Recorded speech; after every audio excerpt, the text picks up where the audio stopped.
of a loved one is one of the greatest sources of grief in life. But that pain rises to a new level when that loss is the result of suicide. My next guests are co-authors of the book Aftershock, Hope and Healing in the Wake of Suicide.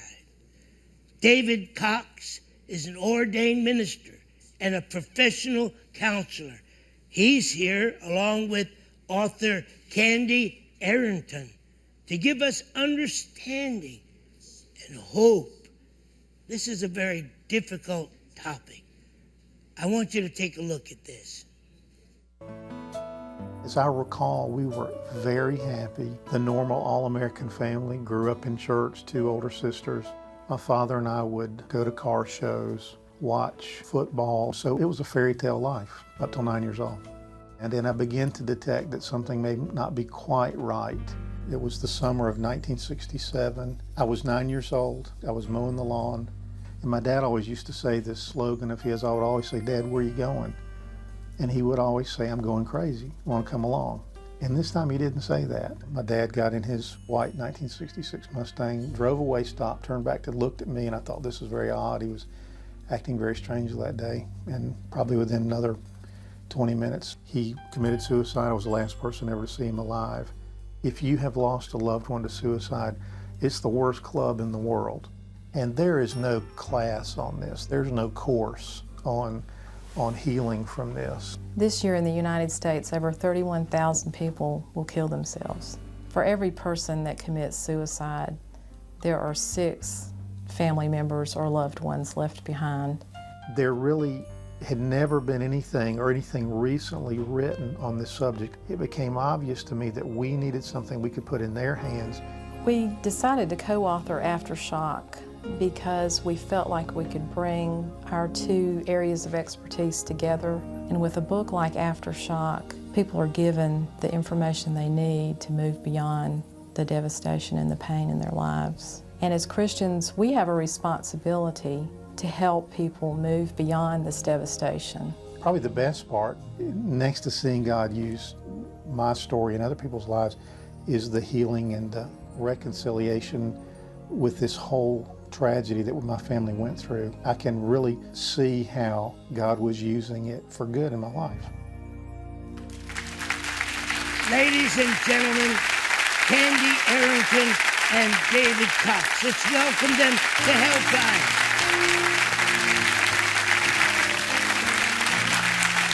Wow, it's so wonderful to welcome you to the Helpline.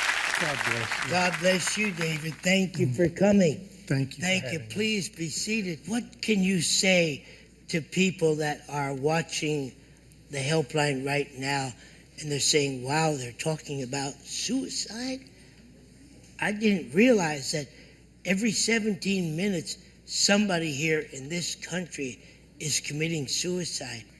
I think one of the reasons that people don't realize the rate is so high for suicide is because survivors don't talk about it very often, because there is such shame that surrounds that. But as I've traveled around, I've met a number of people who are just longing to talk about what happened in their life. And so when you actually do bring up the subject... They want to grieve, don't they? They do. Yes. And they need to grieve. Yes. They really do.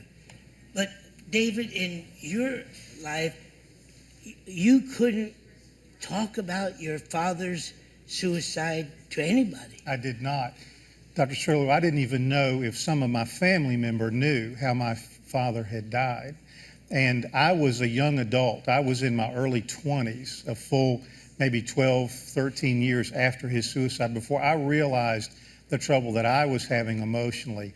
I had told just a very few people ever in my life. And as I began to talk about it, that's when I saw the hand of God work in my life. There's a healing that came just from telling my story. You were getting married.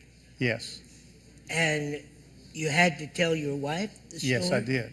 But you never did for a long time. Yeah, I was able to tell her. I knew that that was going to be a part of her life and something that would involve our children. And again, you mentioned the shame. I didn't know if if she might see me as some sort of damaged individual that she may not want to spend her life with, for fear that I would fall in a similar fate that my father did. There's a contagious nature to suicide. It does tend to run in families. While it's not hereditary, many families have suicide, a spirit of suicide, I believe, Dr. Cerullo, that attaches itself to that family. So, again, it is a very difficult thing for people to talk about. So, if some member of a person's family committed suicide, there's a strong potential that can be passed on and passed down? It is. There is no other manner of death. If someone dies by heart attack or automobile accident, the survivors of those types of death are not statistically more predisposed to suicide. But in a family where there has been a suicide, the survivors are about 4 times more likely to be at risk of suicide themselves, merely because they've had it touch their family. We've had many suicide calls since Helpline has come on the air. Somebody's watching right now, and they're sensing that they want to commit suicide. What do you tell them? I would tell you that, first of all, God loves you with an everlasting love. God is not angry with you. God is not disappointed with you. God likes you. As a matter of fact, you're God's favorite because you're the only one like you that He has. Suicide is a permanent solution to a temporary problem. Do not believe the lie that my family would be better off without me. Please do not believe the lie that my life doesn't matter. You were put here for a purpose and a reason, and no other person on the earth can do what you were put here to do. There's a mission for your life. Talk to somebody, get help, call a pastor, call a friend, call Helpline. Someone will pray with you. Don't give up. It will get better, I promise you, and you'll be glad you didn't take your life. Wow. Let's give David a big hand. David, if you came all the way from wherever you came to be on the Helpline, just to look in the camera and say that it was worth it. You have questions and answers in the book. One, it says, suicide accounts for relatively few deaths in the United States. True or false? False. All right, tell me why. Because there are many suicides that go unreported, and suicide attempts that go unreported, or people who kill themselves and then the loved ones just can't handle that idea, and so they just don't go with accepting that that's actually what happened. All right, David, for you, talking about suicide will plant the idea in a depressed person's mind. That is absolutely false. There's a myth, again, that if you mention it, you may give them the idea. And that probably has cost more lives, that myth. They have thought of it before, I can promise you. And if you notice someone that is depressed, if you say, have you thought about hurting yourself? Are you considering suicide? They will be relieved. They will be so glad that someone sees that they're in trouble. That could begin the dialogue to save their life, that question right there. People who talk about suicide usually don't follow through with it. Candy? That's false. That's also false. Why? Because it's a cry for help. They want you to realize that they're in trouble, and they want you to listen to them. Listening is the best thing that you can do if you sense someone is about to commit suicide. Okay, but I'm the person, and I'm saying that I'm going to commit suicide, and you're the listener. How does listening affect my attitude concerning committing suicide? Won't I eventually do it? Well, Jesus said, out of the abundance of the heart, the mouth speaks.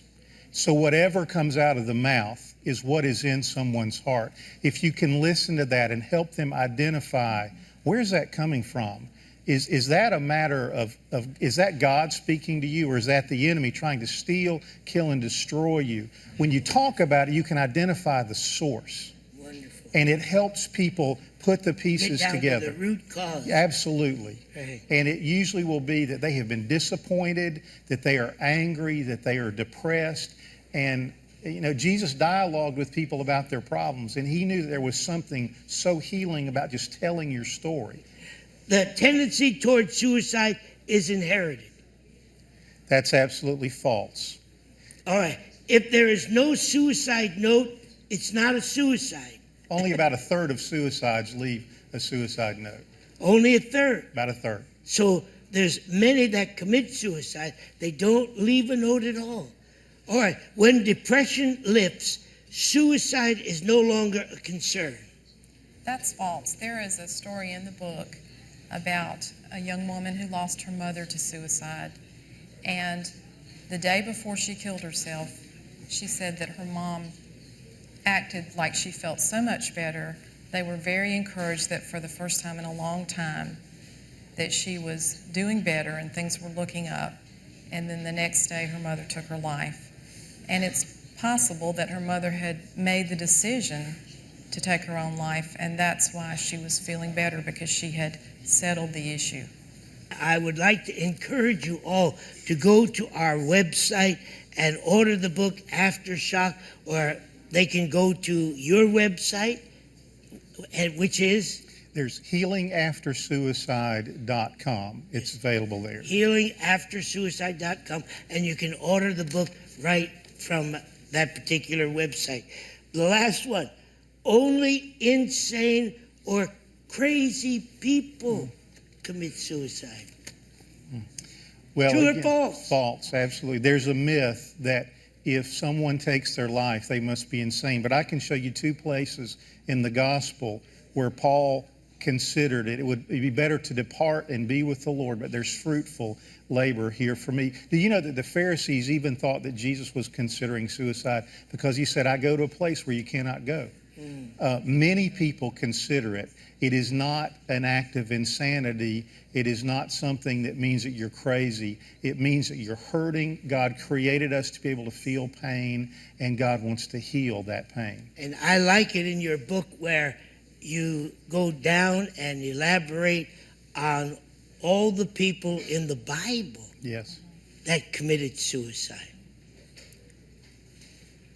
A lot of people there. I think there are 5 suicides in the Bible, and the Bible doesn't condemn suicide particularly as a sin, but it is not God's will for a believer. Joseph said in Genesis 50:20, what the enemy meant for evil, God has used for good, and God can use whatever evil is going on in any of your viewers' life. God can turn it around and cause it all to work together for good. He did for me. One more time, let's tell David and Candy that we love them, appreciate them, thank them for being on the helpline today.